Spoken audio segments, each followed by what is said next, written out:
할렐루야! 네, 하나님의 크신 은혜가 오늘 우리 3월의 첫 번째 주일 맞이해서 예배드리는 우리 참교회 가족들에게 넘치시기를 주님의 이름으로 축복합니다. 우리가 지금 뉴스를 통해서 알고 있지만요, 지금 동해안에 큰 산불이 났습니다. 정말 이 산불이 얼마나 심각하냐면 동해에 있는 LNG 기지까지 산불이 좀 덮치려고 해가지고요.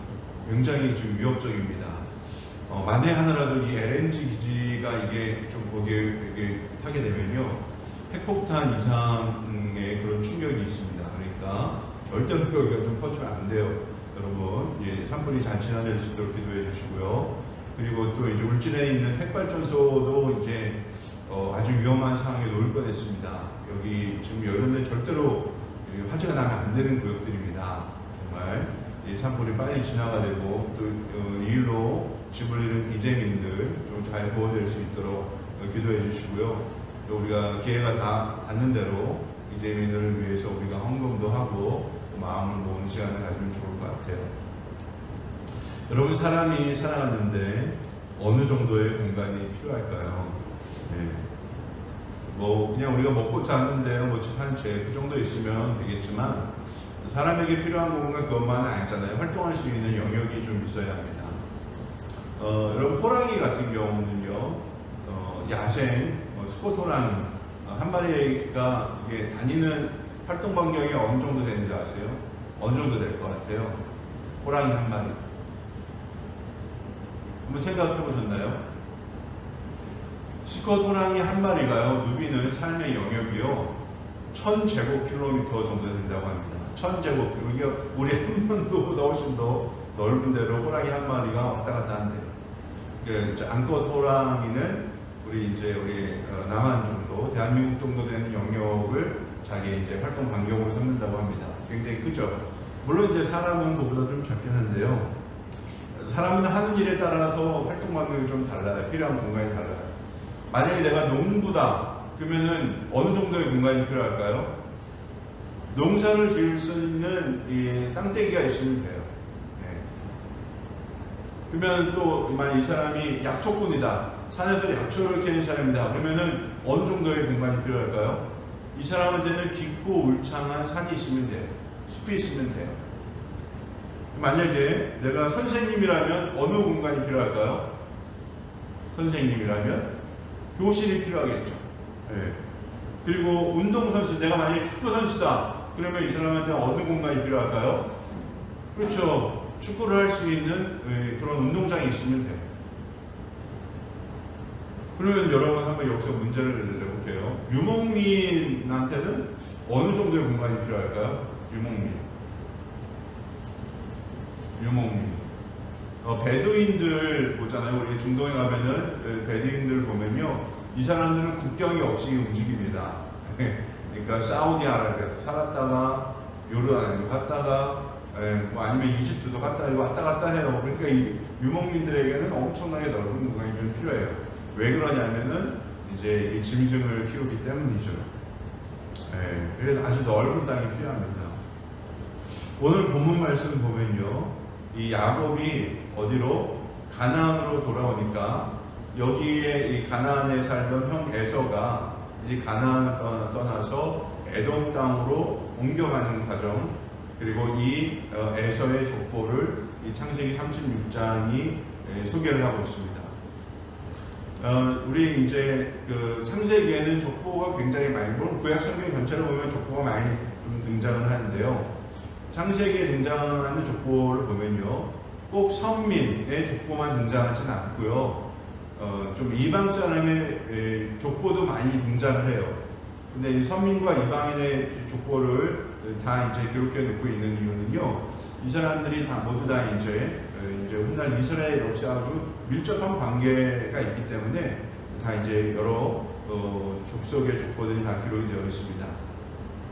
그 중에서도 오늘 이 창세기 36장에 나오는 이 에서의 족보는요, 아주 이스라엘과 밀접한 관계를 가졌던 그런 족속들의 족보, 이 족속들이 어떻게 시작되었는지를 우리에게 좀 보여주고 있습니다.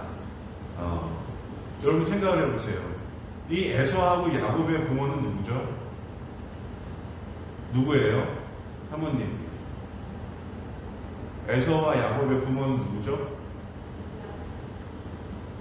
에서하고 야곱의 부모. 이삭과 리브가죠. 이삭과 리브가, 엄마 아빠 이삭과 리브가입니다. 그러면 얘네들이 어떻게 태어났어요? 예? 얘네들은 뭐예요? 쌍둥이에요. 쌍둥이. 같은 날, 같은 시간에 태어난 아이들입니다. 근데 이 야곱은요, 하나님의 선택받은 족속, 선민의 조상이 되고요. 에서는 선민이 아닌 이방 족속의 조상이 됩니다. 어떻게 같은 배에 태어났는데 한 사람은 선민의 조상이 되고 한 사람은 이방 족속의 조상이 될까? 또 한 사람은 선택받은 축복의 백성이 되고 또 다른 사람은 그렇지 않은 사람이 될까? 이 둘의 차이가 무엇일까요? 오늘 그걸 우리는 이 말씀 중에서 찾아보려고 합니다. 그리고 또한 우리가 오늘 어떻게 하나님의 축복받은 백성으로 살아갈 수 있는지, 그리고 그들에게 주어지는 유익이 무엇인지를 말씀을 통해 확인을 해보려고 합니다. 이 말씀을 나누는 가운데 정말 하나님의 약속의 백성으로 살아가는 저와 여러분 되기를 주님의 이름으로 축복합니다. 그러면 본문이 우리에게 주는 첫 번째 교훈은 뭐냐면 약속의 땅에는 선택받은 자들만 살 수 있다라는 것입니다. 여러분 몇 절 말씀 보냐면요, 창세기 36장 6절과 7절 말씀 보겠습니다. 6절과 7절입니다. 에서는 아내들과 아들들과 딸들과 자기 집의 모든 사람과 집 짐승과 또 다른 모든 짐승과 가나안 땅에서 얻은 모든 재산을 이끌고 아우 야곱과는 조금 떨어진 다른 곳으로 갔다. 두 사람은 재산이 너무 많아서 함께 살 수 없었다. 그들은 특히 집 짐승이 많아서 거기에서 그대로 살 수 없었다. 아멘. 보세요. 우리가 이제 창세기 말씀을 쭉 읽다 보면요, 선택받은 사람과 그렇지 못한 사람이 나누어지는 걸 볼 수가 있습니다. 여러분 보세요. 노아를 보세요. 노아의 때에 이 방주를 통해서 구원받은 사람은 모두 몇 명이에요? 8명입니다. 이 8명 외에는 다 어떻게 됐어요? 홍수로 죽고 말았습니다. 여러분 아브라함을 보세요. 아브라함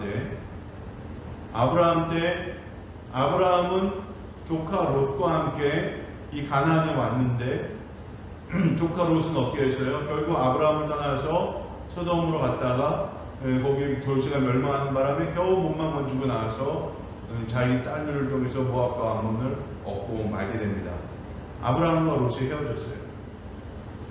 그 다음에 또 여러분 보세요. 아브라함이 죽고 난 다음에 어떻게 했어요? 이삭과 이스마엘이 서로 헤어졌습니다.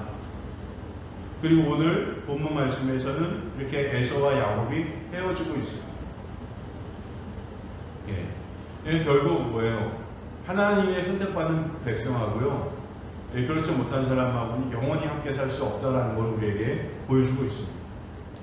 특별히 오늘 본문은 이 에서가 야곱을 떠나 세일산, 여기가 곧 에돔인데요, 에돔으로 떠나갔다라고 이야기를 하고 있어요. 그들이 헤어져 사는 표면적인 이유는 뭐냐면요, 그들이 가진 집짐승이 너무 많았기 때문이라고 설명을 하고 있어요. 사실 가축을 길러본 사람은 아는데요, 가축은요 한도 끝도 없이 계속 많이 기를 수 있는 게 아닙니다. 일정한 지역 안에서는요 기를 수 있는 가축의 수가 제한되어 있어요. 예를 들어서 여러분 소를 생각을 해보세요. 소를 한 마리 키우려면은요, 이 소한테 계속해서 하루에 몇십 킬로그램의 목초를 줘야 되죠. 이게 풀이 많이 필요해요. 근데 그리고 물도 마시겠죠. 그리고 나서 더 큰 문제는 뭐냐면요, 소 한 마리가 배출하는 이 분뇨입니다. 소 한 마리는요 성인 남성의 30배나 되는 분뇨를요 배출을 한대요, 하루에. 그러니까 소 이제 만약에 100마리를 키우면요 이 소 100마리에서 나오는 분뇨의 양이 얼마 정도 되는지 아세요? 그러니까 성인 남성 3,000명분의 분뇨가 매일 쏟아지는 거예요. 여러분, 우리가 성인 3,000명 정도 되는 분뇨를 처리하려면요, 얼마나 넓은, 이게 정화조나 그런 시설이 필요합니까? 이게 우리의 상상을 초월합니다.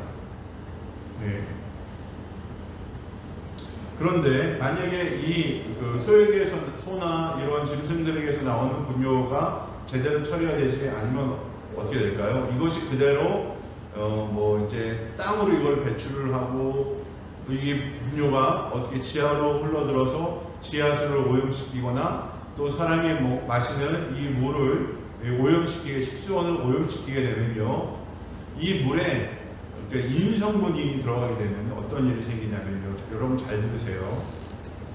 물에 인성분이 생기게 되면요, 이 물을 마시는 사람들은요, 특별히 어린이들, 성인은 조금 그나마 난데, 어린이들은 어떤 일이 생기냐면요, 청색증에 걸리게 됩니다. 청색증.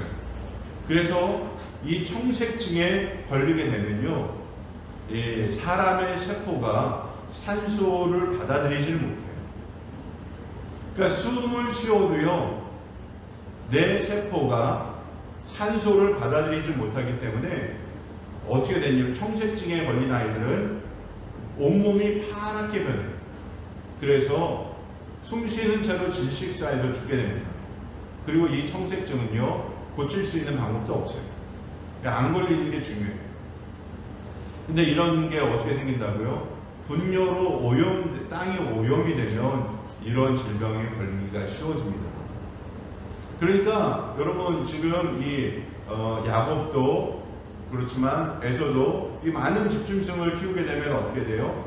여기서 나오는 이 분뇨가 땅을 오염시키고 물을 오염시켜서 모두 다 살지 못하는 이런 죽음의 땅으로 만들기가 쉽기 때문에 함께 살 수가 없는 거예요. 그래서 결국 이 약속의 땅의 주인이 아닌 에서는 어떻게 합니까? 옮겨가게 되는 것입니다. 어디로? 자기가 살 새로운 곳으로 옮겨가는 건데, 그곳이 바로 어디냐? 에돔 땅이라는 곳입니다. 에돔 땅입니다. 약속의 땅 가나안에는 선택받은 이 야곱이 살고, 하나님의 선택을 받지 못한 이 에서는 에돔으로 옮겨가게 되는 것입니다. 그러면 여러분,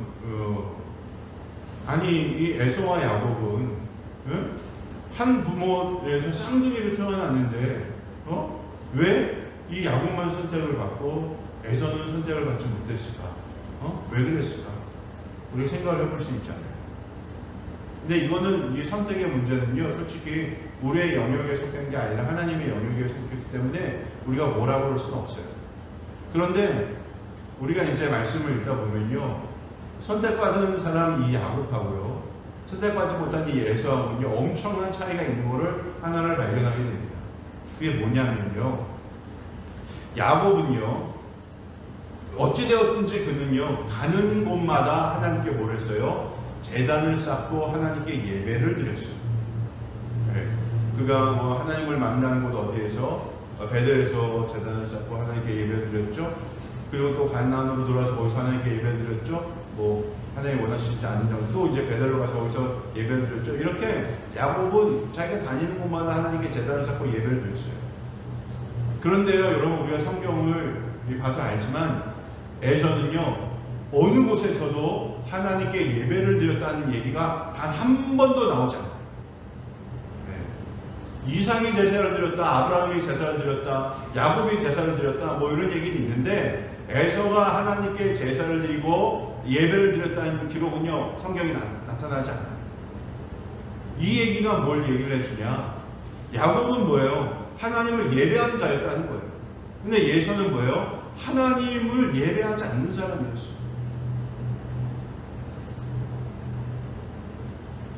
여러분, 그러니까 야곱은 하나님을 예배하는 하나님께 속한 자였고요, 에서는 하나님과는 상관없이 세상에 속한 사람이었다는 것입니다.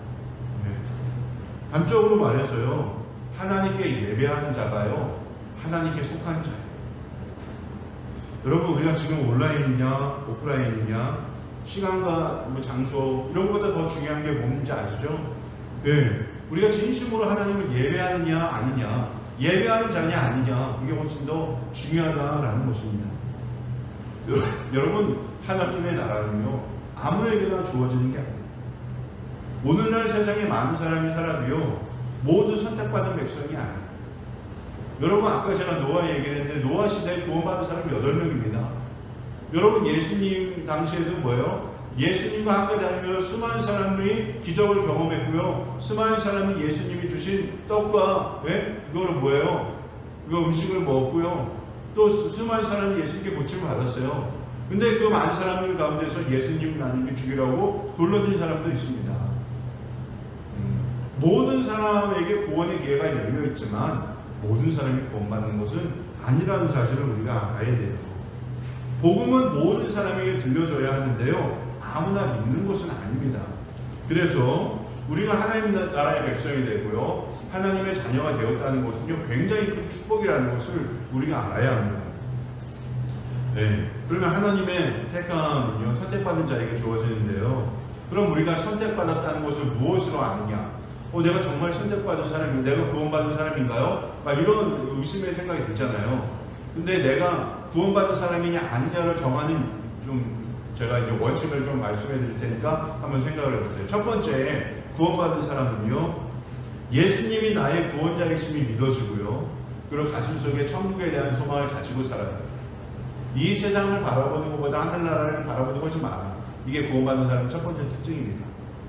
두 번째, 구원받는 사람은요 내 힘으로 감당하기 힘든 어려운 일이 닥칠 때 하나님의 이름을 부르면서 그를 의지하는 마음이 생겨요. 이게 뭐예요? 구원받은 사람의 또 다른 특징이에요. 그리고 세 번째, 구원받은 사람은요 하나님 나라를 위해서 살아가고 싶은 마음이 생겨요. 그리고 자연스럽게 그 일을 하고 있습니다. 이게 뭐냐면요, 절망 속에 있는 사람을 보면 뭐예요? 그 사람을 위로하고 격려하고 소망을 주고 싶어해요. 그리고 고통당한 사람을 보면 뭐예요? 그의 아픔을 공감해주고 위로해주고 그가 그 고통 가운데 회복이 될 수 있도록 어떻게든지 도와주고 싶어요. 그리고 또 죽음을 두려워하는 사람을 보면 어떻게 해요? 영생의 소망이 있음을 전해주면서 어떻게든지 하나님의 자녀로 만들어서 천국 백성으로 살아가게 하려는 그런 마음이 있어요. 이게 구원받은 사람의 특징입니다.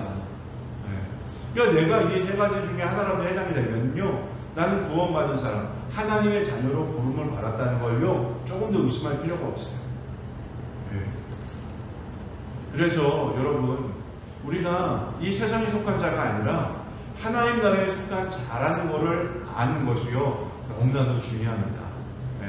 하나님은 저와 여러분을 하나님 나라의 백성으로 불러주셨습니다. 이 사실을 믿으십니까?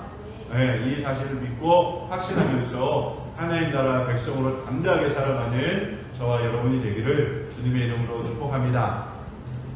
그러면 두 번째 우리에게 주신 교훈은 뭐냐면요, 하나님은 모든 사람에게 공평하게 은혜를 베풀어 주신다라는 거예요. 여러분 19절 말씀 볼게요. 19절 제가 읽겠습니다. 이들은 에서 곧 에돔의 아들들이다. 이들이 족장들이 되었다. 아멘. 여러분 이제 우리가 앞에 이제 보면 아는데요, 여기 나타나지만 에서는요 부인이 3명이에요. 3명. 근데 이 에서의 부인 3명 가운데 2명은 뭐냐, 가나안 여자고요, 1명은 이스마엘의 딸입니다. 그러니까 자기 사촌을 아마 이제 그걸 받았겠죠. 그러니까 지금 에서는 이 3명의 부인을 통해서 아들 5을 낳고요. 이 5명의 아들이 또 이제 14명의 족장의 조상이 됩니다. 그러니까 어떻게 보면은 이 에서를 통해서도 굉장히 많은 족속이 나옵니다. 선생님이 해요. 이 에서도요, 이 야곱이 번창한 거 못지않게 에서도 이 번창한 축복을 받았어요. 하나님의 에서에게도 번성한 복을 내려주셨어요. 여러분 오늘날 세계 인구를 보면요, 중국은 원래 15억이 넘죠. 인도는 한 13억 정도 된대요. 미국은 한 4억 정도 될까? 그 다음에 인도네시아 한 3억, 브라질도 2억이 좀 넘고, 파키스탄도 한 2억 가까이 됩니다. 인구 대국이에요, 다. 근데 여기에 기독교 국가라고 할 수 있는 나라는 뭐예요? 브라질은 조금 그렇긴 한데, 미국 기독교 대표적인 국가죠. 네. 근데 기독교 국가 아닌데 훨씬 더 인구가 많은 뭐 인도, 뭐 중국, 엄청나게 인구가 많습니다. 네. 이렇게 비기독교 국가들도 엄청나게 많은 인구를 가진 것은요, 하나님의 은혜는요, 모든 사람들에게 공평하게 주어진다는 거예요. 이걸 뭐냐? 하나님 모든 사람에게 공기를 주시고, 햇빛을 주시고, 또 물을 주시고, 먹고 살 수 있게 해주시고, 이런 걸 주신 이유는 뭐냐면요, 이게 바로 뭐냐면, 이걸 일반 은총이라고 이야기를 하는데, 이건 이 일반 은총은 우리가 어디로부터 거슬러 올라가야 되냐면요, 창세, 하나님께서 인간을 창조하시고 나서 인간에게 복을 주셨어요. 어떤 복을 주셨습니까? 생육하고 번성하여 땅이 충만하라는 복을 내려주셨어요. 그러니까 이 복은요, 믿는 사람에게만 주어진 복이 아니라 모든 인류, 모든 생명에게 공통적으로 주어진 복이에요.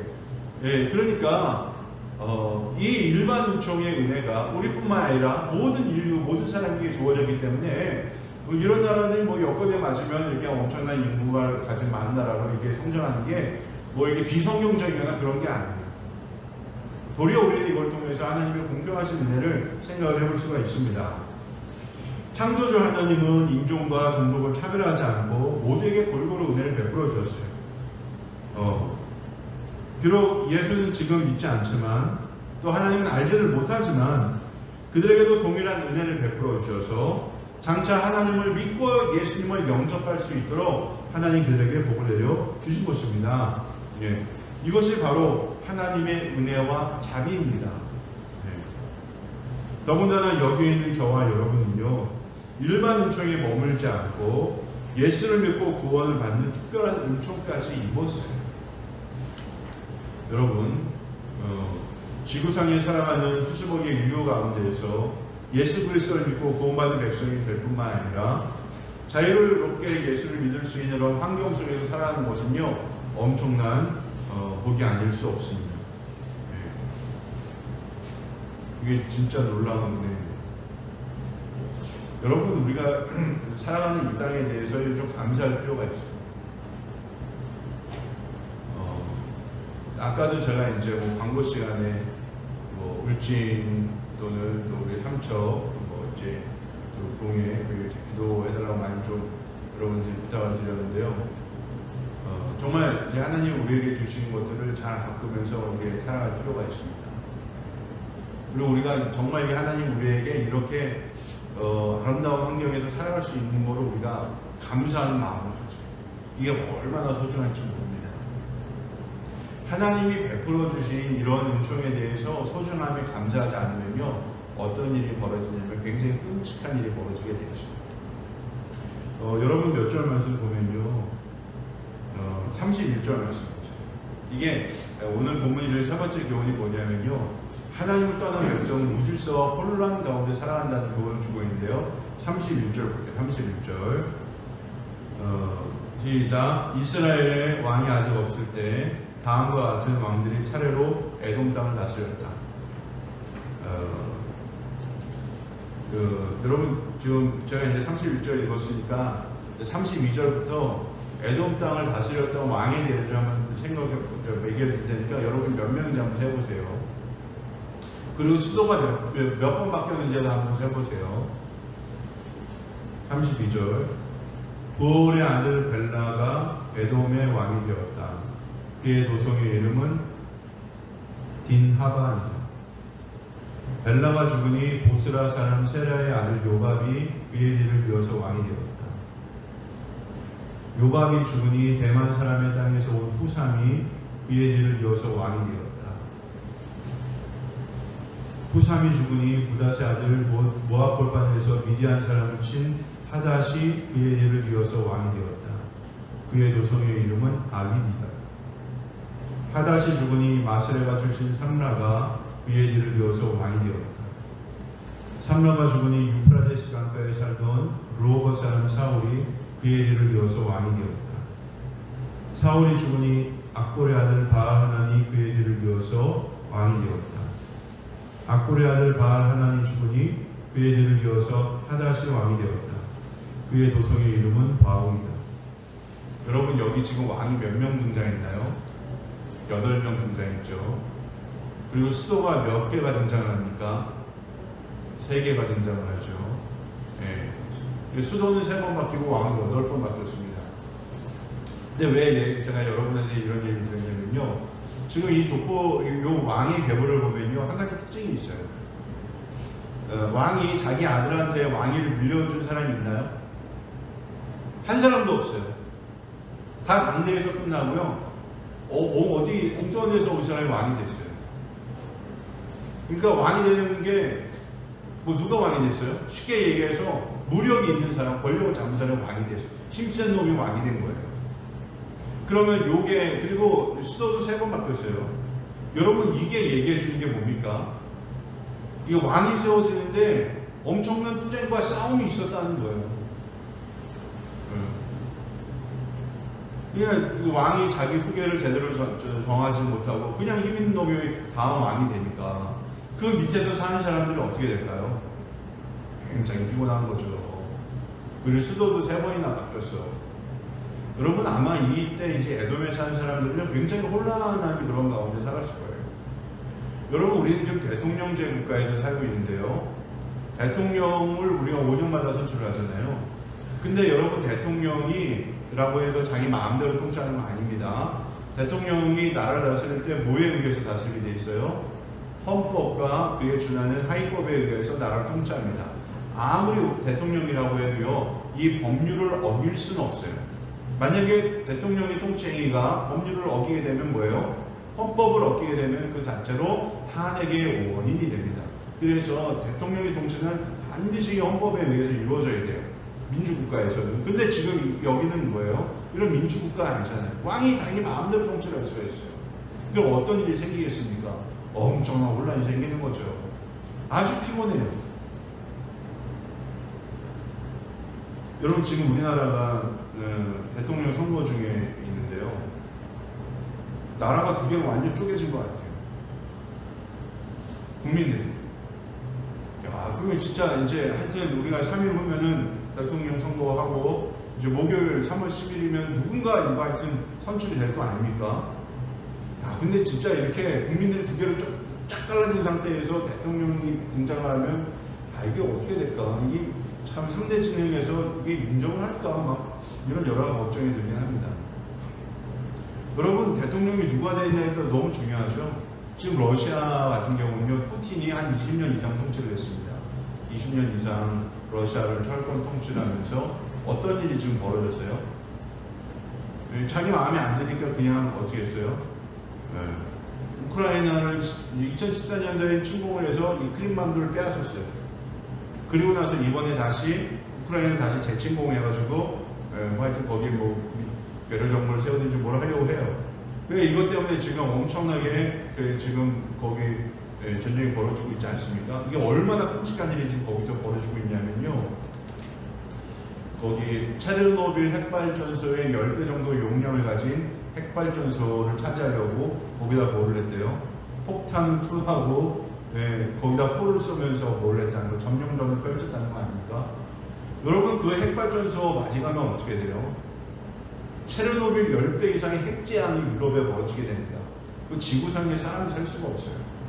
근데 거기서 전쟁을 했어요. 제정신이 아니죠. 그리고 러시아군이 지금 우크라이나에 들어와서 마을 2개를 초토화시켰어요. 거기에 살던 사람들은 어떻게 됐겠습니까? 그리고 지금 공식적으로 지금 러시아 군인의 수가 10,000명이에요. 그러면 이제 우크라이나 군인들은 얼마나 많이 죽었겠으며, 이게 얼마나 많은 재산과 인명의 피해가 지금 거기서 벌어지고 있습니까? 여러분 세상의 통치자는 이래요. 자기의 욕망을 만족시키기 위해서는요, 사람의 목숨을 파리처럼 여깁니다. 자기의 목적을 이루기 위해서는요, 사람의 생명, 여러분 푸틴 때문에 이 러시아 사람이 지금 얼마나 많은 고통을 당하고 있습니까? 그리고 전 세계가 지금 다 같이 그 고통을 겪고 있잖아요. 당장 우리가 주유소에 기름 넣으러 가보세요. 기름값이 얼마나 지금 올랐어요. 여러분, 우리나라는 1948년도에 정부가 물론 이제 그전에 임시정부의 보통을 이었기 때문에 그렇긴 하지만 48년 이후에 우리는 12명의 대통령을 두었습니다. 문재인 대통령까지 12명이고요. 이 다음 대통령 13번째 대통령이고 이제 하여튼 20대입니다. 대수로는 근데 정말 이 20대 대통령 완전히 좀 이렇게 만족하는 사람이 어디 있습니까? 국민들을 만족시키는 사람 없잖아요. 그러니까 여러분, 우리가 이게 뭘 얘기를 해주고 있는 거냐면요, 세상의 권력은 영원하지가 않고 세상 권력은 우리를 완전히 만족시킬 수가 없어요. 또 그걸 바라서도 안 돼요. 그러나 저와 여러분이 우리는 뭘 바라보아야 합니까? 우리는 하나님 나라를 바라보아야 합니다. 하나님 나라에서는 달라요. 이 하나님 나라는 예수 그리스도께서 왕권을 가지고 다스린 나라입니다. 그리고 이 나라의 백성들은요, 바로 저와 여러분 같은 하나님 나라의 백성들은 무엇을 위해서 사냐? 하나님의 통치가 이루어지기 위해서 살아요. 여러분, 하나님의 통치가 뭡니까? 사랑과 정의로 또 평화로 다스려지는 나라가 하나님의 나라의 통치의 방법이에요. 내가 미운 사람이 있다고 그를 죽이는 게 아니라 그를 뭐예요? 용서하고 이런 하나님 나라의 백성으로 세우려고 그를 섬겨주고 그를 바른 길로 인도해주고, 이게 뭐예요? 하나님 나라 백성의 특징입니다. 아까 제가 여러분 하나님 나라 예수 그리스도의 백성 하나님의 사람의 세 가지 특징을 말씀드렸잖아요. 예수님이 나의 구주이심을 믿고 천국을 소망하면서 살아. 두 번째, 어렵고 힘든 일이 다가오면 나도 모르게 예수님의 이름을 불러. 그리고 세 번째, 그리고 내 주변에서 결혼하는 인생들을 보면서 그들에게 소망과 희망과 위로를 주면서 하나님을 만날 수 있도록 도와줘. 이게 바로 하나님 나라 백성의 특징이에요. 우리는 바로 그 나라를 위해서 살아가고 있고요. 하나님은 그 일을 위해서 저와 여러분을 선택해서 불러주셨어요. 우리가 그리고 그 일을 감당하는 가운데 우리에게 놀라운 은혜가 임하게 되고 찾아오게 됩니다. 제가 만나는 VIP 가운데 올해 95세 된 할머니 한 분이 있어요. 이제 이 할머님은 하여튼 저랑 좀 얘기만 하면요, 나 그냥 빨리 죽게 좀 해줘, 뭐 그런 얘기를 많이 해요. 저는 이제 오래오래 건강하게 사세요 막 이러고, 아유 뭐 오래 살아, 난 당장이라도 내일 갔으면 좋겠어, 맨날 입버릇처럼 얘기해요.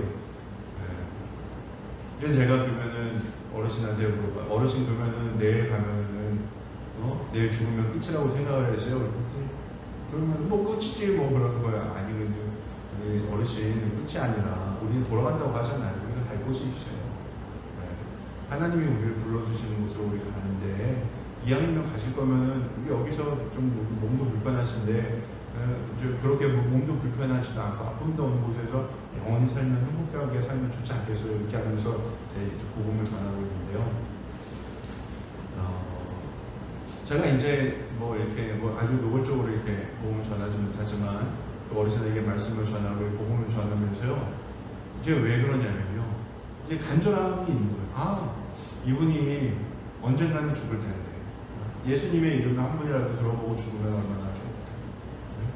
그리고 예수 믿고 이제 천국 가면 얼마나 좋고 행복할까. 그런 마음을 가지고 이제 복음을 전합니다. 감사해요. 뭐가 내가 그 일을 위해서 쓰임을 받을 수 있다는 게 감사해요. 그리고 이제 조금 이제 나이가 들어서인지 몰라도 뭐 이게 당황스러운 일을 만나면 옛날에 굉장히 호들갑스럽게 막 이렇게 했는데 요즘은 뭐 이렇게 좀 삶의 여유가 생긴 것 같아요. 뭐 이렇게 일만 그래도 괜찮아. 그런 마음이 좀 생긴 거예요. 하나님을 믿으니까 이게 담대한 마음이 들어오는 것 같아요. 사랑하는 여러분, 하나님은 저와 여러분을 하나님 나라 백성으로 불러주셨어요. 그리고 우리는 언제든지 그 부름에 응답을 한 사람들입니다. 그래서 우리가 하나님 나라 백성으로 살아간다는 것 자체가 그 자체가 굉장한 특권이라는 것을 여러분 기억을 하시고요. 그 다음에 어떤 상황이 닥치든지 하나님의 사랑이 저와 여러분을 감싸고 있기 때문에 우리가 그것을 이겨낼 수 있어요. 그리고 우리가 우리를 통해서 하나님이 새로운 일을 행하시고 있습니다. 우리가 그 하나님을 만나면요, 행복한 삶을 또 그런 영생의 삶을 이미 이 땅에서부터 살아가게 되는 줄로 믿습니다. 오늘 이 말씀을 듣고 예배드리는 우리 참교회 가족들 모두 하나님 나라의 백성으로서 예수 그리스도 나의 구주로 확신하고 어려운 가운데서 소망을 갖고 절망에 빠진 사람 생명의 길로 인도하는 그런 하나님 나라의 사람이 되기를 주님의 이름으로 축복합니다. 기도하겠습니다. 거룩하신 아버지 하나님 감사합니다. 오늘도 우리에게 주시는 귀한 말씀을 통하여서 하나님 나라의 백성은 어떻게 살아야 하는지 다시 한번 배우게 되었습니다. 하나님, 우리는 저 멸망한 세상의 사람이 아니라 하나님 나라 백성입니다. 하나님 나라에 나의 소망이 있고 나의 모든 것이 그곳에 있는 줄 믿사오니 이곳에 사는 동안에 하나님 아버지 정말 하나님이 기뻐하시는 그리스도인의 삶을 살게 하여 주시고 그 가운데 얻을 수 있는 놀라운 축복을 받아들이는 우리 참교회 가족들 되게 하여 주옵소서. 예수님 이름으로 기도드립니다.